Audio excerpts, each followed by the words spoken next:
The Sabbath year.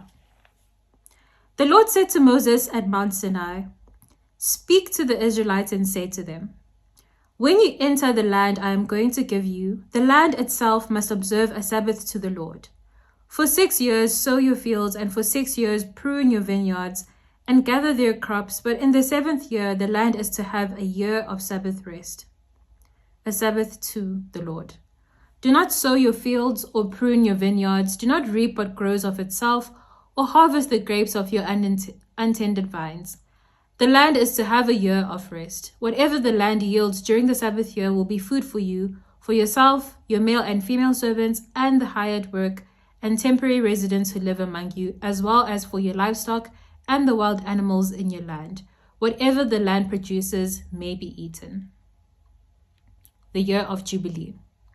Count off 7 Sabbath years, 7 times 7 years, so that the 7 Sabbath years amount to a period of 49 years. Then have the trumpet sounded everywhere on the 10th day of the 7th month. On the Day of Atonement, sound the trumpet throughout your land. Consecrate the 50th year and proclaim liberty throughout the land to all its inhabitants. It shall be a jubilee for you. Each of you is to return to your family property and to your own clan. The 50th year shall be a jubilee for you. Do not sow and do not reap what grows of itself, or harvest the untended vines. For it is a jubilee, and it is to be holy for you. Eat only what is taken directly from the fields. In this year of jubilee, everyone is to return to their own property. If you sell land to any of your own people or buy land from them, do not take advantage of each other. You are to buy from your own people on the basis of the number of years since the Jubilee, and they are to sell to you on the basis of the number of years left for harvesting crops.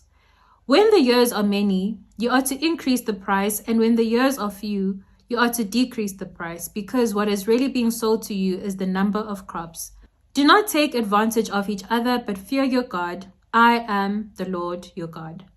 Follow my decrees and be careful to obey my laws, and you will live safely in the land.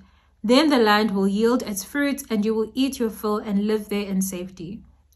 You may ask, what will we eat in the 7th year if we do not plant or harvest our crops? I will send you such a blessing in the 6th year that the land will yield enough for 3 years.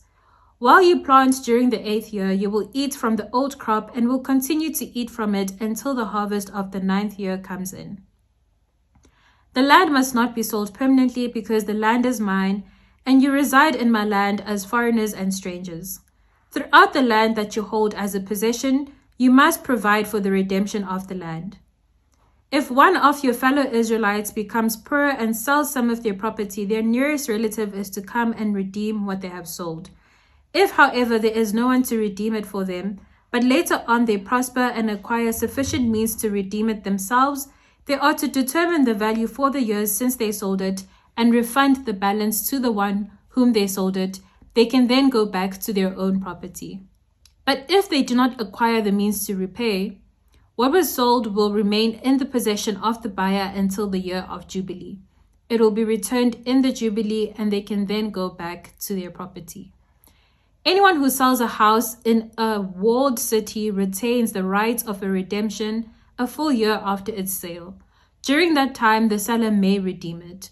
If it is not redeemed before a full year has passed, the house in the walled city shall belong permanently to the buyer and the buyer's descendants. It is not to be returned in the Jubilee. But houses in villages without walls around them are to be considered as belonging to the open country.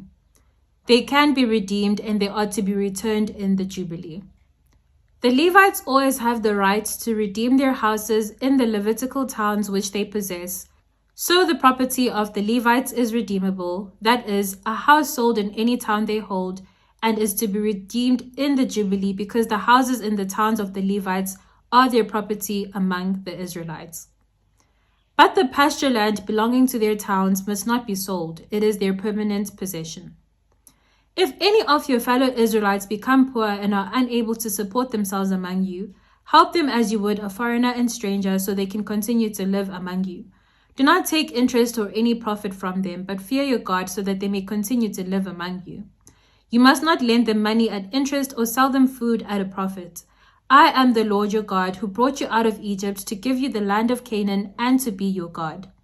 If any of your fellow Israelites become poor and sell themselves to you, do not make them work as slaves. They are to be treated as hired workers or temporary residents among you. They are to work for you until the year of Jubilee.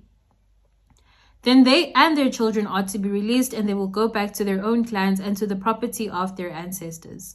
Because the Israelites are my servants, whom I brought out of Egypt, they must not be sold as slaves. Do not rule over them ruthlessly, but fear your God. Your male and female slaves are to come from the nations around you. From them you may buy slaves. You may also buy some of the temporary residents living among you and members of their clans born in your country, and they will become your property. You can bequeath them to your children as inherited property and can make them slaves for life, but you must not rule over your fellow Israelites ruthlessly. If a foreigner residing among you becomes rich and any of your fellow Israelites become poor and sell themselves to the foreigner or to a member of the foreigner's clan, they retain the right of redemption after they have sold themselves. One of their relatives may redeem them. An uncle or a cousin or any blood relative in their clan may redeem them. Or if they prosper, they may redeem themselves. They and their buyer are to count the time from the year they sold themselves up to the year of Jubilee. The price for their release is to be based on the rate paid to the hired worker for that number of years. If many years remain, they must pay for their redemption a larger share of the price paid for them. If only a few years remain until the year of Jubilee, they are to compute that and pay for their redemption accordingly. They are to be treated as workers hired from year to year. You must see to it that those to whom they owe service do not rule over them ruthlessly. Even if someone is not redeemed in any of these ways, they and their children are to be released in the year of Jubilee, for the Israelites belong to me as servants. They are my servants whom I brought out of Egypt. I am the Lord your God. That was Leviticus chapter 25. Igama lami Unqobile, but you can call me Coco. This is Spiritual Longevity. I will see you tomorrow.